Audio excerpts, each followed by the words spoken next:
Irmãos, bom estar na presença do Senhor, que a paz do Senhor seja com cada um de vocês, amém. E eu gostaria de dizer que eu me sinto bem na presença do Senhor. Muito bom estarmos na presença do Senhor. E o pastor Joel estava falando sobre um versículo lá do livro de Marcos, capítulo 7, versículo 27, que o povo estava admirado de Jesus, porque tudo que ele fazia bem feito. É assim mesmo, nós temos que fazer tudo bem feito, porque o nosso mestre, ele fazia as coisas com perfeição. E ele disse: aprendei de mim, aprendei de mim. Nós temos que aprender com o Senhor nosso Deus. Nós vamos ler hoje a palavra do Senhor que está no Evangelho de Lucas, capítulo 2, a partir do versículo 21. Lucas, capítulo 2, a partir do versículo 21. Que diz: e quando os 8 dias foram cumpridos para circuncidar o menino, foi-lhe dado o nome de Jesus, que pelo anjo lhe fora posto antes de ser concebido. E cumpridos-se os dias da purificação dela, segundo a lei de Moisés, o levaram a Jerusalém para o apresentarem ao Senhor. Segundo o que está escrito na lei do Senhor, todo macho primogênito será consagrado ao Senhor. O que nós temos aqui, amados? Nós temos aqui esse texto que fala sobre o nascimento de Jesus Cristo, que fala sobre a apresentação de Jesus Cristo. E o texto está dizendo que cumpriu-se o tempo da apresentação de Jesus Cristo. Ele foi levado ao templo para que ele fosse apresentado ao Senhor. Cumpridos-se os dias da purificação dela, segundo a lei de Moisés, o levaram a Jerusalém para apresentarem. Aquela criança foi apresentada ao Senhor no 8º dia do seu nascimento. Ela não foi batizada, porque na Bíblia não tem mandamento para batizar crianças. Jesus foi batizado aos 30 anos de idade, mas Jesus foi apresentado ao Senhor no seu 8º dia de vida.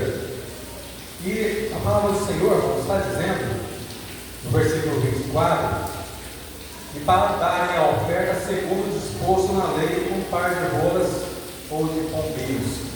A palavra do Senhor está dizendo que Jesus ele veio de uma família pobre, muito pobre mesmo, embora os estudos dizem que lá na frente José prosperou financeiramente, Jesus da mesma forma. Nós vamos estudar isso mais na frente, mas nesse contexto a família de Jesus era uma família muito pobre, porque segundo a lei, segundo o que está no livro de Levítico capítulo 12, a família pobre ela poderia fazer o sacrifício de uma rolinha ou de um pombinho, de um passarinho, aquela família mais pobre. O texto está dizendo que Jesus foi apresentado e ali eles sacrificaram um pombinho, um passarinho, dado a situação financeira do Rei dos Reis, do Senhor dos Senhores.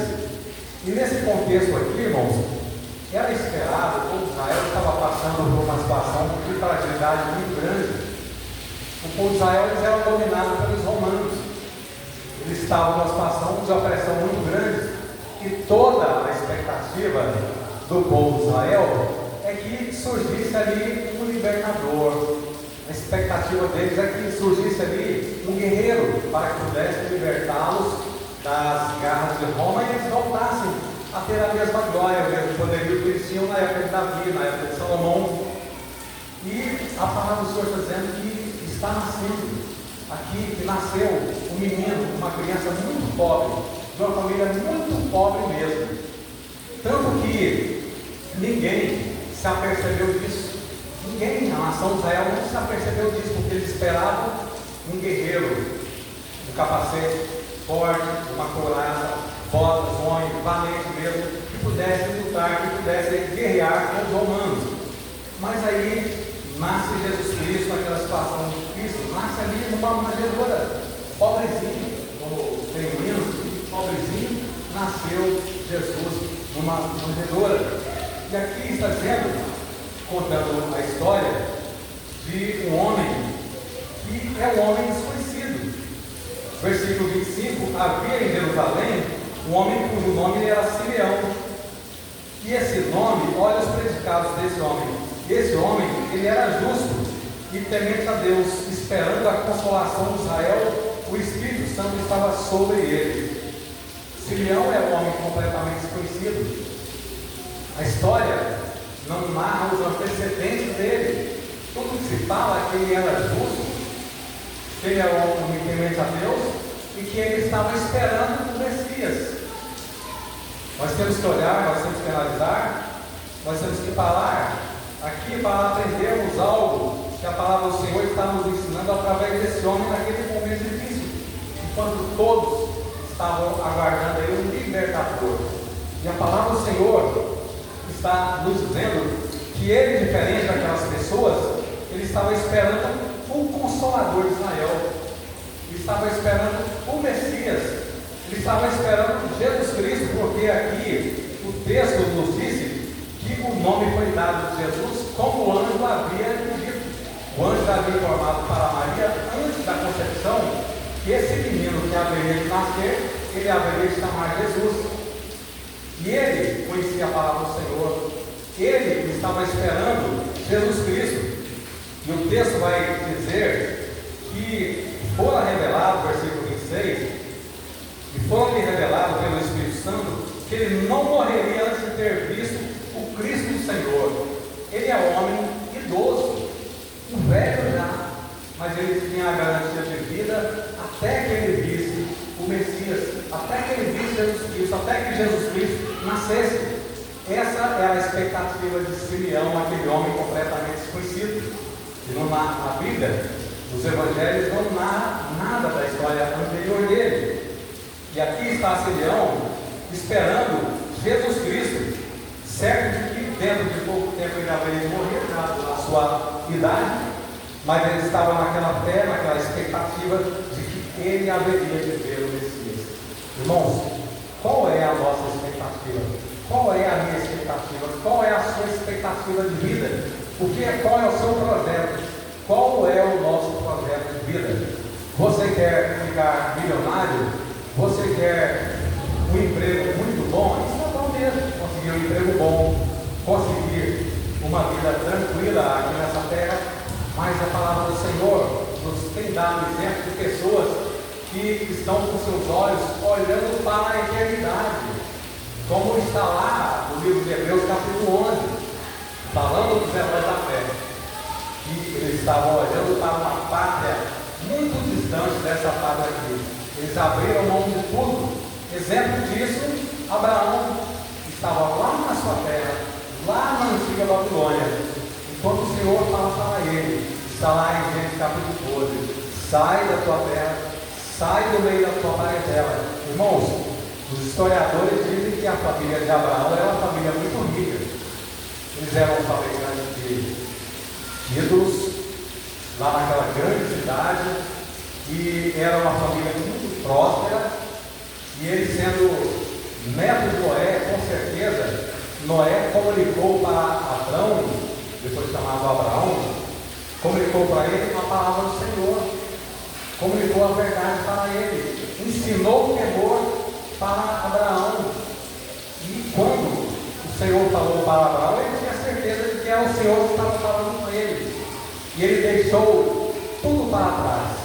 Nós já cantamos no hino, diz que o Senhor Jesus deixou o esplendor da sua glória, por tudo, por algo que é mais importante, que é a minha vida, que é a sua vida, para usar direito de vida eterna, para nos salvar da condenação eterna. Ele deixou o esplendor da sua glória. Nós estamos vendo homens como Abraão, que deixou todo o seu conforto, tudo o que ele tinha, ele deixou para trás, por algo muito maior. Muito embora a Bíblia diz que Abraão, ele não viveu as promessas aqui, mas ele tinha convicção, assim como Davi disse, que o Senhor não deixaria a alma dele na sepultura para sempre. Davi morreu na esperança de um dia ele estar com Cristo, de um dia ter a vida plena oferecida pelo Senhor nosso Deus. E aqui nós estamos vendo um homem no final da sua vida, com essa fé, com essa esperança. Qual é a nossa vida? Qual é a minha vida? Qual é a sua fé? O que você está esperando nessa vida? O que você quer dessa vida? Riquezas, ouros. A palavra do Senhor diz lá, através do apóstolo Pedro, que nós somos comprados, não foi com prata, nem com ouro perecível. Tudo isso perece. Pode ser um homem mais rico que for. A Bíblia diz que ele pode ser um grande príncipe. No mesmo dia que ele morre, perece todos os seus pensamentos. E esse homem, ele tinha o pensamento dele em algo muito mais importante do que todas as coisas. Nós percebemos que Simeão, o olhar dele, a esperança dele, o desejo dele, não estava nas coisas materiais, nas coisas terrenas. E por isso, ele estava esperando um Consolador, porque foi-lhe revelado pelo Espírito Santo que ele não haveria de morrer antes de ter visto o Cristo do Senhor. E pelo Espírito, ele foi ao templo. E quando os pais trouxeram o menino Jesus para com ele procederem segundo o uso da lei. Irmãos, esse homem, ele não andava por vista, ele andava por fé. Ele estava constantemente. Ele acordava e dormia sempre pensando: quando virá o Messias? Quando chegará esse grande dia, essa grande oportunidade para a minha vida? Quando será? Ele pensava de dia e de noite nessa maravilhosa situação que haveria de acontecer, porque o Senhor já havia prometido para ele que não haveria de morrer antes que ele tivesse esse privilégio. E a palavra do Senhor diz que quando Maria e José trouxeram o menino para o templo para que fosse procedido segundo a lei, versículo 28, ele tomou em seus braços e louvou a Deus e disse: agora, Senhor, despede em paz o teu servo segundo a tua palavra. Ele toma Jesus Cristo nos seus braços. Irmãos, que privilégio daquele homem tomar. Ele tinha certeza que era o Filho de Deus. Ele conhecia todas as promessas. Ele estava fitado. Irmãos, aquele homem, se tivesse a Bíblia naquela época, tivesse toda a palavra de Deus naquela época, aquele homem daria a Bíblia de dia e de noite. Ele conhecia toda a história. Ele conhecia Gênesis 3:15, a promessa do Senhor, prometendo a primeira promessa. Ele conhecia as promessas de Deus para Abraão. Ele conhecia a história dos sacrifícios, o Senhor falando através dos tipos. Ele conhecia todas as promessas que o Senhor havia feito. Ele conhecia as promessas que o Senhor fez através de Isaías.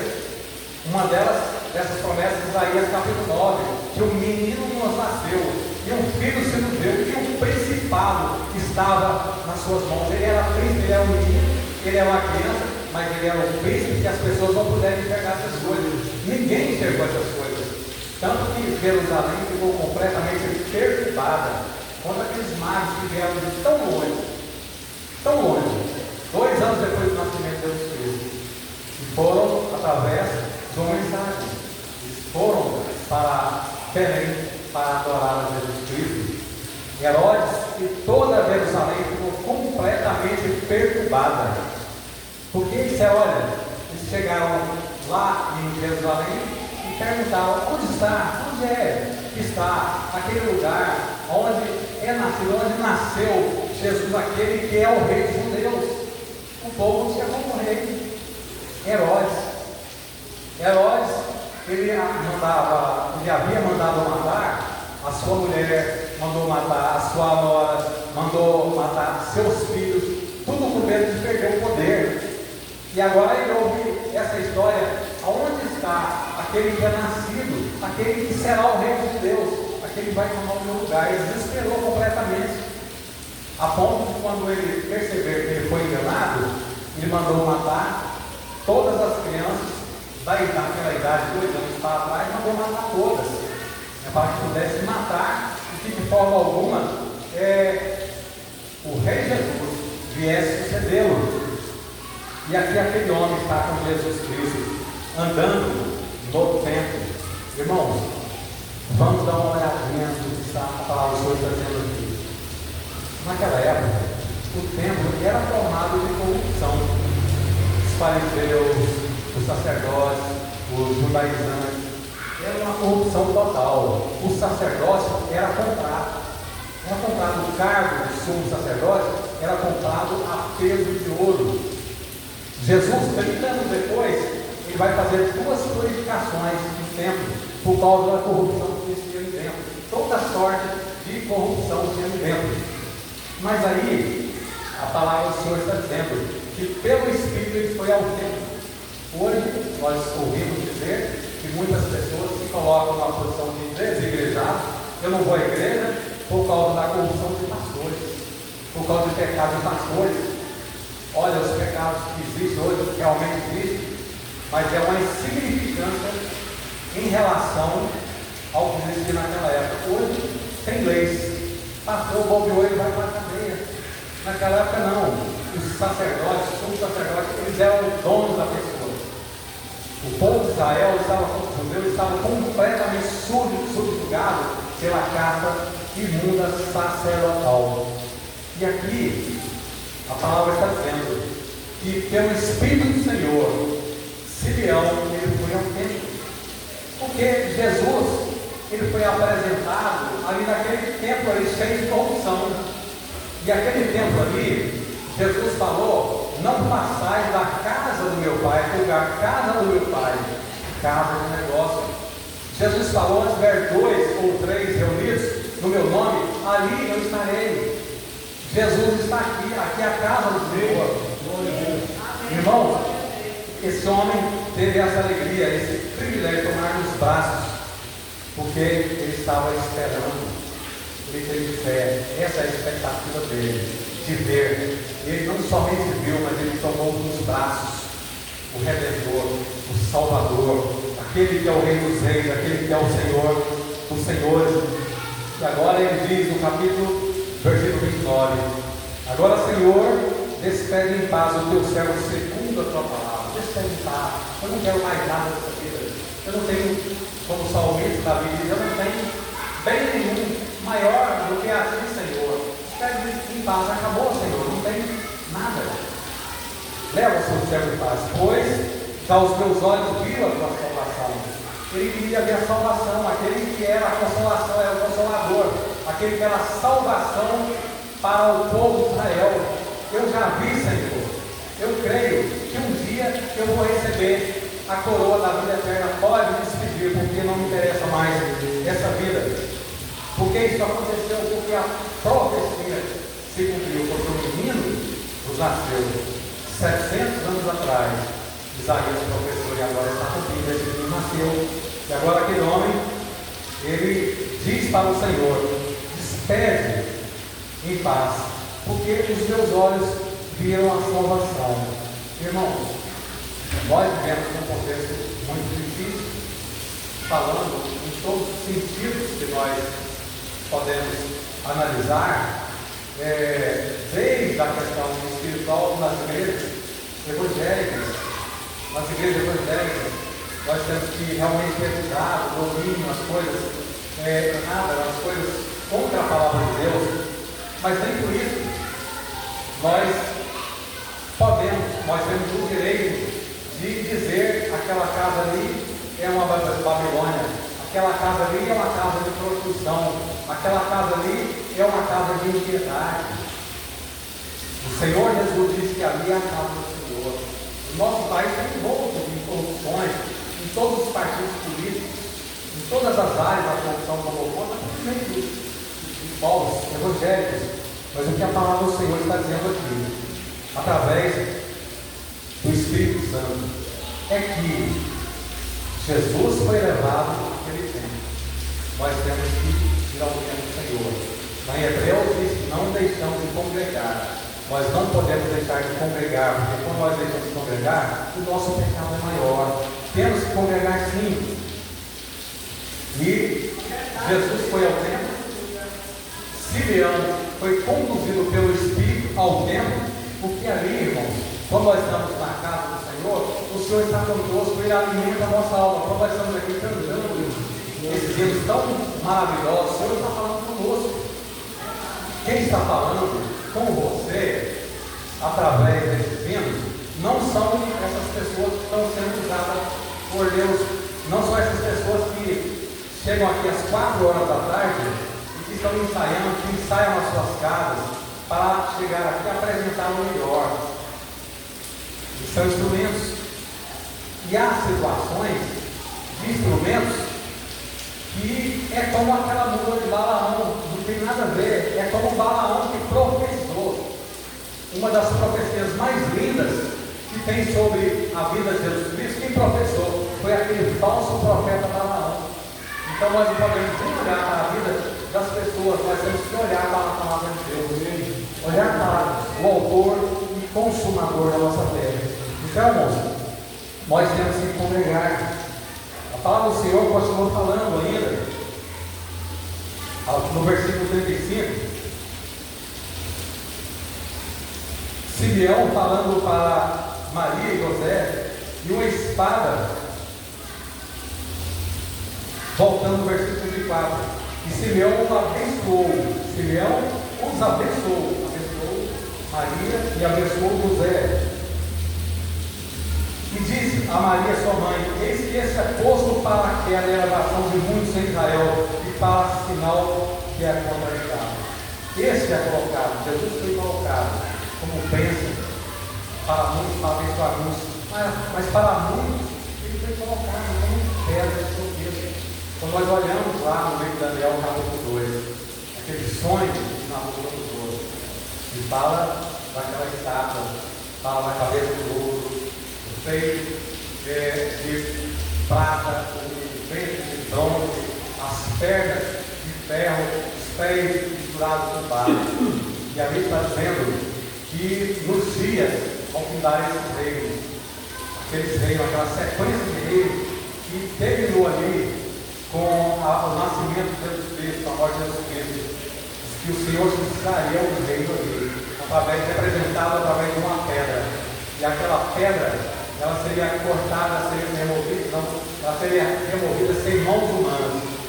E aquela pedra rolaria e passaria por cima de todos aqueles reinos, destruiria e faria deles pó, faria tragana, porque ele é o Todo-Poderoso. E aqui, através de Simeão, o Senhor está dizendo que ele esmiuçará e consumirá todos esses reinos, mas ele mesmo subsistirá para sempre. Ele haverá de se assim. E o texto, irmãos, prossegue dizendo ainda de uma mulher muito importante que estava ali, que anteriormente a história não narra nada sobre ela. Versículo 36, estava ali a profetisa Ana, filha de Fanuel, da tribo de Ásser. Esta já era avançada em idade e tinha vivido com o marido 7 anos desde a sua virgindade. Uma mulher bem velhinha.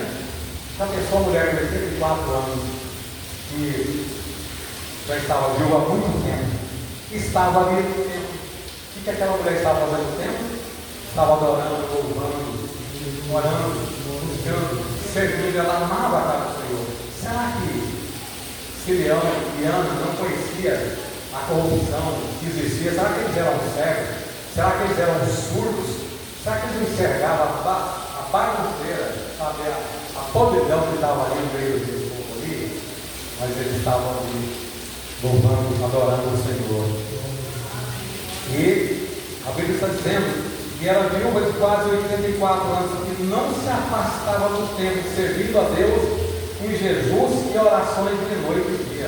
Sabe lá o que a mulher de 84 anos, de noite e de dia, era mais fácil encontrar Ana ali do que o sumo sacerdote. Era a pessoa assim mais fácil encontrar ali, porque aquela velhinha, todo o prazer dela é estar na presença do Senhor. Todo o prazer daquela velhinha é estar na casa do Senhor. Irmãos, é bom estar na casa do Senhor. É o melhor lugar que existe, estar na casa do Senhor. Tanto que a palavra do Senhor diz: não se apresse para sair da presença do Senhor. É tão gostoso estar na presença do Senhor que nós não devemos ter pressa para sair da presença do Senhor. E nós temos que ter essa alegria que essa mulher teve, que seriam dele. Eles estavam constantemente na casa do Senhor. E essa mulher de 84 anos, quando abria o templo, ela estava dentro. Ela não chegava atrasada. Ela não tinha canseira, ela não tinha dor. Será que a mulher daquela idade, será que ela não sentia dores? Mas para ir para a casa do Senhor, ela não sentia. Tudo isso para ela não era problema algum. E ali, aquela mulher avançada da idade, ela estava ali na casa do Senhor e não se afastava do templo, servindo a Deus em jejuns e orações, jejuando e orando de noite e de dia. Irmãos, que belo exemplo dessa mulher. E sobrevindo na mesma hora, aqui aconteceu uma coincidência, ela dava graças a Deus e falava dele a todos que esperavam a redenção em Jerusalém. Ana, ela sai pulando, sai gritando ali, pulando eu estou colocando, né? Mas ela sai gritando para todo mundo e sai dizendo para todo mundo, falando quem é Jesus, porque ela conhecia toda a história de Jesus, toda a profecia ela conhecia. Então ela estava dando ali testemunho para aquelas pessoas que não conheciam, que não sabiam do que estava acontecendo ali. Então ela está dizendo ali, olha, aconteceu isso, esse aqui é Jesus, esse aqui é o Senhor, esse aqui é o Salvador, esse aqui é o prometido. Ela estava dando esse testemunho. E falava dele a todos que esperavam a redenção em Jerusalém. Irmãos, ela dava graça. Ela falava deles a todos que esperavam a redenção em Jerusalém. Será que nós estamos falando do amor de Deus? Será que nós estamos pregando a palavra de Deus? Será que nós nos sentimos incomodados? Irmãos, essa palavra aqui está falando ao meu coração. Às vezes eu me sinto cansado. Mas eu tenho que dizer para mim, eu não tenho direito de recuar. Eu não posso. Desde a terceira baixa, não é fácil não. E eu pego esse poder, pego a bicicleta e vou fazer a evangelização. Eu vou percorrer essa vida toda. Hoje já percorri diversos locais, conversei com muitas pessoas embriagadas. Vários me prometeram que viria aqui agora à noite, mas eu vieram, mas eu preguei. Eu falei da palavra do Senhor para eles. Nós temos que falar, será que nós estamos falando? Ou será que nós vamos ser cobrados porque nós não estamos fazendo igual essa mulher, falando do Senhor, dando graças a Deus e falando dele a todos que esperavam a redenção? Será que nós estamos falando dele? Ou será que nós estamos omitindo? Será que nós estamos ignorando? Será que nós estamos vivendo uma vida de indiferença para com a palavra do Senhor e de pregar o Evangelho a todos, a toda criatura? Quem crer e for batizado será salvo, mas quem não crer será condenado. Será que nós estamos alertando as pessoas disso? Que Deus continue tocando aos nossos corações e que nós possamos, irmãos, fazer a vontade do Senhor. Outra coisa que chama muita atenção, irmãos, é a indiferença das pessoas naquela época, e a letargia das pessoas naquela época. Eles não perceberam. Pessoas simples como Simeão, pessoas simples como Ana, perceberam o que estava acontecendo na história, e uma coisa que revolucionaria o mundo inteiro, seria notório no mundo inteiro. Essas pessoas em si, como aqueles magos, perceberam, mas as pessoas ali, os nobres, os grandes, os inteligentes, os escribas, os estudiosos, não perceberam o que estava acontecendo ali. Qual é a situação daquele povo? Irmãos, uma situação muito grave que reflete o que está acontecendo hoje, é o que está lá em Mateus capítulo 25, falando sobre as 10 virgens. 5 delas eram inocentes e 5 eram loucas. Loucas porque 5 não deixaram faltar o que? O azeite. Não deixou faltar o óleo.